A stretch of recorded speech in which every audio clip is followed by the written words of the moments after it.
Hi everyone, ಎಲ್ರಿಗೂ ನಮಸ್ಕಾರ. Welcome back to my channel. ನಾವಿವತ್ತು ಬೆಂಗಳೂರಿನ ಅಕ್ವೇರಿಯಮಲ್ಲಿದ್ದೀವಿ, ಫಿಶ್ ಅಕ್ವೇರಿಯಮ್.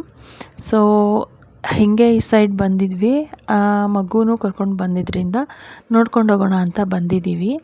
ನಾನಂತೂ ಫಸ್ಟ್ ಟೈಮ್ ಬ್ಯಾಂಗ್ಳೂರು ಅಕ್ವೇರಿಯಮ್ಗೆ ಹೋಗಿರೋದು. ವಿಡಿಯೋ ಸ್ಟಾರ್ಟ್ ಮಾಡೋದಕ್ಕೂ ಮುಂಚೆ ಯಾರೆಲ್ಲ ನನ್ನ ಚಾನಲ್ನ ಫಸ್ಟ್ ಟೈಮ್ ನೋಡ್ತಿದ್ದೀರಾ, ಪ್ಲೀಸ್ ಸಬ್ಸ್ಕ್ರೈಬ್ ಮಾಡಿ, ಬೆಲ್ ಬಟನ್ನ ಪ್ರೆಸ್ ಮಾಡಿ. ಯಾಕೆಂದರೆ ನಾನು ನೆಕ್ಸ್ಟ್ ಅಪ್ಲೋಡ್ ಮಾಡೋ ವೀಡಿಯೋಸ್ ನಿಮಗೆ ನೋಟಿಫಿಕೇಷನ್ ಮೂಲಕ ಗೊತ್ತಾಗುತ್ತೆ. ಬೆಂಗಳೂರು ಅಕ್ವೇರಿಯಮಲ್ಲಿ ಎಂಟ್ರಿ ಫೀಸ್ ಇರುತ್ತೆ, ಎಂಟ್ರಿ ಟಿಕೆಟ್ ಅಂತ ತಗೋತಾರೆ. ಸೊ ಪರ್ ಪರ್ಸನ್ 80 ರೂಪೀಸ್ ಇರುತ್ತೆ. ಸೊ ತುಂಬ ಕಾಸ್ಟ್ ಅಂತ ಏನಾಗಲ್ಲ, ಆರಾಮಾಗಿ ತಗೊಂಡು ಹೋಗ್ಬೋದು. ನಾವು ಹೋದಾಗ ತುಂಬ ಜನ ಏನೂ ಇರಲಿಲ್ಲ, ತುಂಬ ರಶ್ ಅಂತ ಏನೂ ಇರಲಿಲ್ಲ. ಆರಾಮಾಗಿ ಟೈಮ್ ತಗೊಂಡು ನಿಧಾನಕ್ಕೆ ನೋಡ್ಕೊಂಡು ಬಂದ್ವಿ.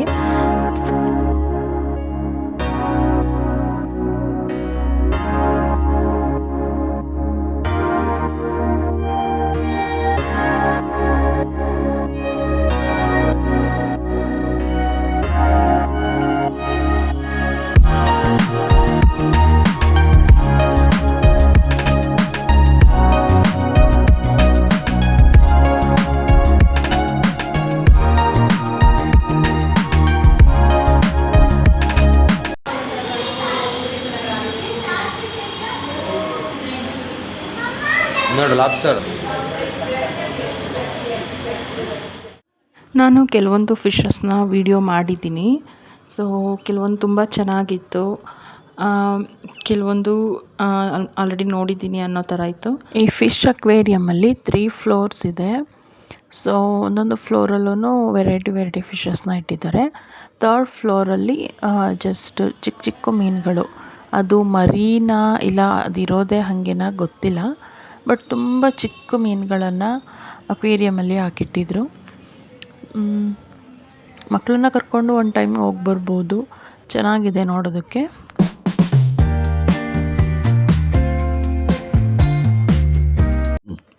ನೋಡಿ ಎಷ್ಟು ಚೆನ್ನಾಗಿ ಕಾಣಿಸ್ತಿದೆ. ಸೊ ನಾನು ಆದಷ್ಟು ಫಿಶಸ್ದ ವಿಡಿಯೋ ಮಾಡ್ಕೊಂಡಿದ್ದೀನಿ. ಒಳಗಡೆ ಹೋದರೆ ಒಂದು 1/2 ಅವರಲ್ಲೇ ಮುಗ್ದೋಗುತ್ತೆ. ಸೊ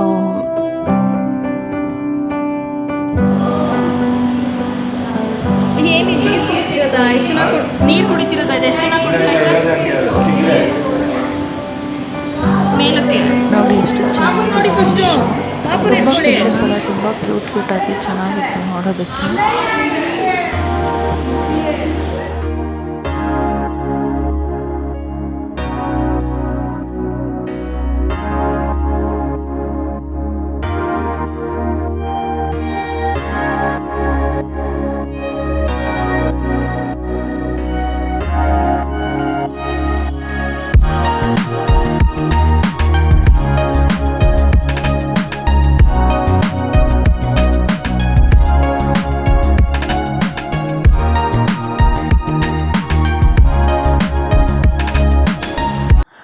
ಪಾಪುಗೆ ಅಲ್ಲಿ ಸ್ವಲ್ಪ ಡಾಲ್ ಎಲ್ಲ ಇಟ್ಟಿದ್ರು.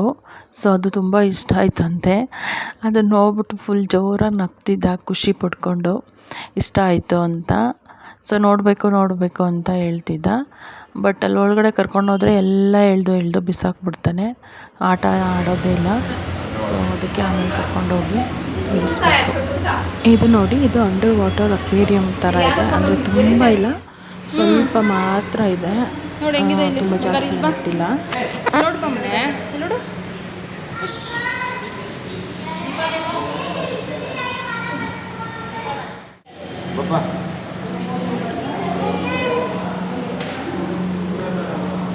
ಇದು ಬಂದು ಜೆಲ್ಲಿ ಫಿಶ್. ಇಲ್ಲಿ ಕ್ಯಾಮ್ರಾದಲ್ಲಿ ಅಷ್ಟು ಚೆನ್ನಾಗಿ ಕಾಣಿಸ್ತಿಲ್ಲ, ಬಟ್ ಅಲ್ಲಿ ತುಂಬ ಚೆನ್ನಾಗಿ ಕಾಣಿಸ್ತಿತ್ತು. ಸ್ಲೋ ಮೋಷನಲ್ಲಿ ನೋಡಿದ್ರೆ ಇನ್ನೂ ಚೆನ್ನಾಗಿ ಕಾಣಿಸುತ್ತೆ. ನಮ್ಮ ಪಾಪು ನೋಡಿ ಫಿಶಸ್ ಎಲ್ಲ ಟಚ್ ಮಾಡಬೇಕಂತೆ, ಕೈಲಿ ಹಿಡ್ಕೋಬೇಕಂತೆ, ಎಲ್ಲ ಫೀಲ್ ಮಾಡಬೇಕು. ಅವನು ಕೈಲಿ ಮುಟ್ಟಿ ಏನು ಓಪನ್ ಆಗುತ್ತೆ ಚೆಕ್ ಮಾಡಿ ನೋಡಬೇಕು.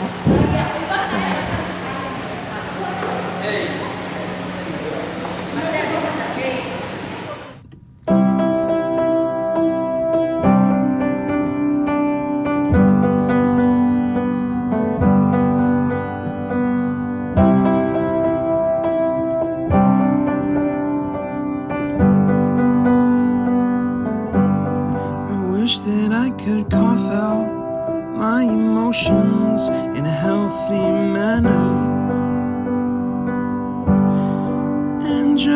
become the right person. ಈಗ ನಾವು 3rd ಫ್ಲೋರಲ್ಲಿದ್ದೀವಿ.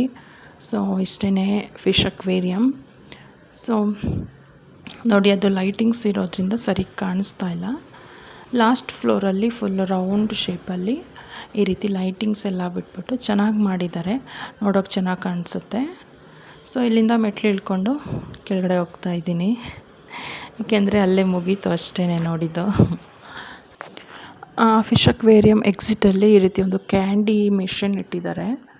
ಸೊ ಕ್ಯಾಂಡಿ ಅಲ್ಲೇ ಮಾಡಿಕೊಡ್ತಾರೆ, ಚೆನ್ನಾಗಿದೆ ಟೇಸ್ಟು. ನಾವೊಂದು ಕ್ಯಾಂಡಿನ ತಗೊಂಡ್ವಿ ತಿನ್ನೋಣ ಅಂತ. ತಿಂತಿದ್ದಾರಾ? ಕೊಡ್ತಾರ ಇರೋ. ನೋಡಿ, ಕ್ಯಾಂಡಿ ಮಾಡ್ತಾ ಇದ್ದಾರೆ. ಕ್ಯಾಂಡಿ ಇದು ಫ್ಲವರ್ ಶೇಪಲ್ಲಿ ಬರ್ತಿರೋದು, ತುಂಬ ಚೆನ್ನಾಗಿದೆ.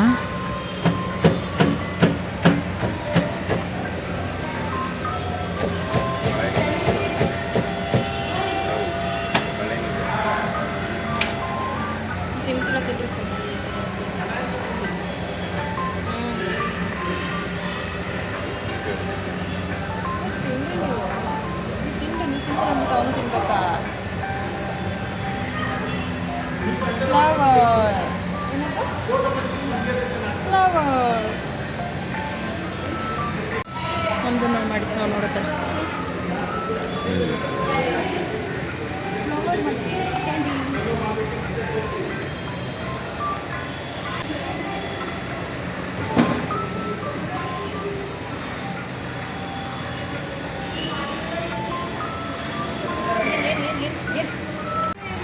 ಕ್ಯಾಂಡಿ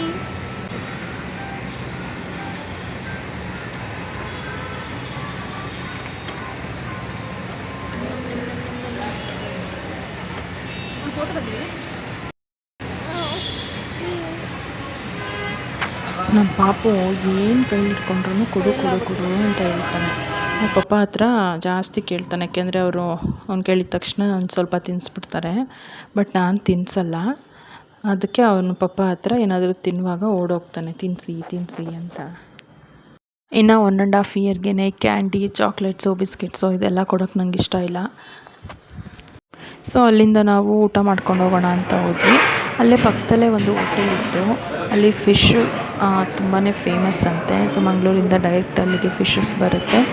ಮಂಗಳೂರು ಸ್ಟೈಲಲ್ಲಿ ಫಿಶ್ ಕರಿನ ಮತ್ತು ಫ್ರೈ ಏನೇ ಮಾಡಿದ್ರು ಫಿಶಸಲ್ಲಿ ಮಂಗಳೂರು ಸ್ಟೈಲಲ್ಲೇ ಮಾಡ್ತಾರೆ. ಸೊ ಹಂಗಾಗಿ ಅಲ್ಲಿ ಸ್ಪೆಷಲ್. ಸೊ ಅಲ್ಲಿ ಊಟ ಮಾಡಿಕೊಂಡು ಮನೆಗೆ ಹೋದ್ವಿ. ಮನೆಗೆ ಹೊರಟಾಗ್ಲೇ ಸಂಜೆ ಆಗಿತ್ತು. ಸೊ ಸಂಜೆಗೆ ಮಗುಗೆ ನಾನು ಏನಾದರೂ ಸ್ನ್ಯಾಕ್ ಥರ ಕೊಡ್ತೀನಿ, ಅದಕ್ಕೆ ಅವನಿಗೆ ಸೂಪ್ ಮಾಡಿಕೊಡ್ತಾಯಿದ್ದೀನಿ. ನುಗ್ಗೆಕಾಯಿ ಸೂಪ್ ಮಾಡೋಣ ಅಂತ.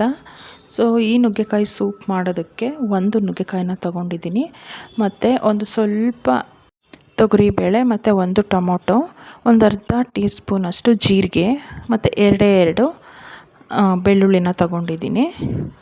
ಸೊ ಇದಿಷ್ಟೂ ಒಂದು ಕುಕ್ಕರಲ್ಲಿ ಒಟ್ಟಿಗೆ ಹಾಕಿ ಚೆನ್ನಾಗಿ ಬೇಯಿಸ್ಕೋಬೇಕು. 1-2 3 ಇಲ್ಲಾಂದರೆ 4 ವಿಜಲ್ ಹಾಕಿಸ್ಕೊಂಡ್ರೂ ಏನೂ ಪ್ರಾಬ್ಲಮ್ ಇಲ್ಲ, ಯಾಕೆಂದರೆ ಎಷ್ಟು ನೀಟಾಗಿ ಚೆನ್ನಾಗಿ ಬೆಂದಿರುತ್ತೆ ಬೇಳೆ ಮತ್ತು ನುಗ್ಗೆಕಾಯಿ ಎಲ್ಲ, ಅಷ್ಟು ನೀಟಾಗಿ ಅದು ಸ್ಮ್ಯಾಶ್ ಆಗುತ್ತೆ. ಸೊ ಅದಕ್ಕೆ ನಾನು 3-4 ವಿಜಲ್ ಹಾಕಿಸ್ಕೊತಾ ಇದ್ದೀನಿ. ಈ ಸೂಪನ್ನ ನೀವು 1 ವರ್ಷದಿಂದನೇ ಮಕ್ಕಳಿಗೆ ಕೊಡ್ಬೋದು, ಏಕೆಂದರೆ ನುಗ್ಗೆಕಾಯಲ್ಲಿ ತುಂಬಾ ಒಳ್ಳೆ ಪೋಷಕಾಂಶಗಳಿರುತ್ತೆ. ಸೊ ಮಕ್ಕಳು ಬೋನ್ಸ್ಗೆ ಮತ್ತು ಬ್ರೈನ್ ಡೆವಲಪ್ಮೆಂಟ್ಗೆ ತುಂಬಾ ಒಳ್ಳೆಯದು. ನಾನ್ ವೆಜ್ ತಿಂದಿಲ್ಲ ಅಂದವರು ಕೂಡ ಇದನ್ನು ಕುಡಿಸ್ಬೋದು. ನಾನ್ ವೆಜ್ ತಿಂದಿಲ್ಲ ಅಂದರೂ ಪರವಾಗಿಲ್ಲ, ಏಕೆಂದರೆ ಕೆಲವೊಬ್ಬರು ನಾನ್ ವೆಜ್ ತಿನ್ನಲ್ಲ. ಅದ್ರ ಬದಲು ನೀವು ಇದೇ ಸೂಪನ್ನ ಕೊಡ್ಬೋದು. ಸೊ ಇಷ್ಟೇ ಇಂಗ್ರೀಡಿಯೆಂಟ್ಸು. ಇದಕ್ಕೆ 1 ಲೋಟ ನೀರನ್ನು ಸೇರಿಸ್ಕೊಂಡು ಸ್ವಲ್ಪ ಉಪ್ಪನ್ನು ಹಾಕ್ಕೋತಾ ಇದ್ದೀನಿ ಅಷ್ಟೇ. ಅದಕ್ಕೆ ಇದ್ರ ಜೊತೆ ಸ್ವಲ್ಪ ಅರಿಶಿನ, ಇಷ್ಟೇ. ಇದನ್ನು 2-3-4 ವಿಷಲ್ ಹಾಕಿಸ್ಕೋಬೇಕು.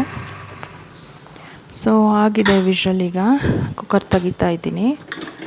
ಸೊ ನೋಡಿ, ಈ ಥರ ಬೆಂದಿದೆ. ಇದನ್ನು ಕೆಲವೊಬ್ಬರು ಮಿಕ್ಸಿಲಿ ರುಬ್ಕೋತಾರೆ, ಬಟ್ ನಾನಿಲ್ಲಿ ರುಬ್ತಾ ಇಲ್ಲ, ಜಸ್ಟ್ ಸ್ಮ್ಯಾಶ್ ಮಾಡ್ತಾಯಿದ್ದೀನಿ. ಯಾಕೆಂದರೆ ಸಾಕಾಗುತ್ತೆ ಅಷ್ಟೇ. ರುಬ್ಬಿ ಅದು ನಾರು ಥರ ಎಲ್ಲ ಇರುತ್ತೆ, ಅದೆಲ್ಲ ಇಷ್ಟು ಚಿಕ್ಕ ಮಗುಗೆ ಬೇಡ ಅನಿಸುತ್ತೆ. ಕೆಲವೊಬ್ಬರು ರುಬ್ತಾರೆ, ಒಂದು ಸಾರಿ ರುಬ್ಬಿ ಕೂಡ ಕೊಟ್ಟಿದ್ದೀನಿ ನಾನು, ಬಟ್ ನನಗೆ ಅಷ್ಟೊಂದು ಇಷ್ಟ ಆಗಿಲ್ಲ. ಸೊ ಅದಕ್ಕೆ ಈ ಥರ ಸ್ಮ್ಯಾಶ್ ಮಾಡಿದ್ರೆ ಅದರಲ್ಲಿ ನೀಟಾಗಿ ಇರೋ ಅಂಶ ಎಲ್ಲ ನೀಟಾಗಿ ಬಿಟ್ಕೊಳ್ಳುತ್ತೆ, ಅಷ್ಟು ಸಾಕಾಗುತ್ತೆ. ನೋಡಿ ಈ ರೀತಿ ನೀಟಾಗಿ ಸ್ಮ್ಯಾಶ್ ಮಾಡ್ತಾ ಇದ್ದೀನಿ.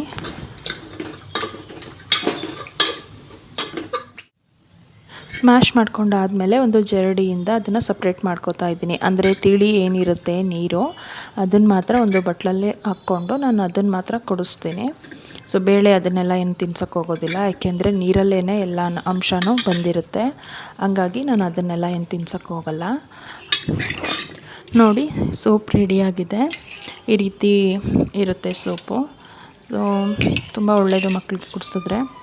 ನಮ್ಮ ಪಾಪುನೂ ಸೂಪ್ ಅಂದರೆ ತುಂಬ ಇಷ್ಟಪಟ್ಟು ಕುಡಿತಾನೆ. ಏನು ಸೂಪ್ ಇದು? ತುಂಬ ಇಷ್ಟ ಅವನಿಗೆ ಸೂಪ್ ಅಂದರೆ. ಸೂಪ್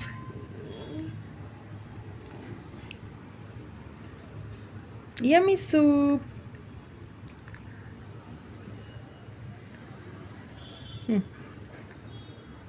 ಸೊ ಫ್ರೆಂಡ್ಸ್, ಇಲ್ಲಿಗೆ ನಾನು ಈ ವಿಡಿಯೋನ ಎಂಡ್ ಮಾಡ್ತಾ ಇದ್ದೀನಿ. ನಿಮಗೇನಾದರೂ ನನ್ನ ವೀಡಿಯೋಸ್ ಇಷ್ಟ ಆದರೆ, ನಿಮಗೆ ಏನಾದರೂ ಯೂಸ್ಫುಲ್ ಅನಿಸಿದ್ರೆ ಪ್ಲೀಸ್ ನನ್ನ ಚಾನಲ್ನ ಸಬ್ಸ್ಕ್ರೈಬ್ ಮಾಡಿ ನನಗೆ ಸಪೋರ್ಟ್ ಮಾಡಿ. Keep watching. Thank you.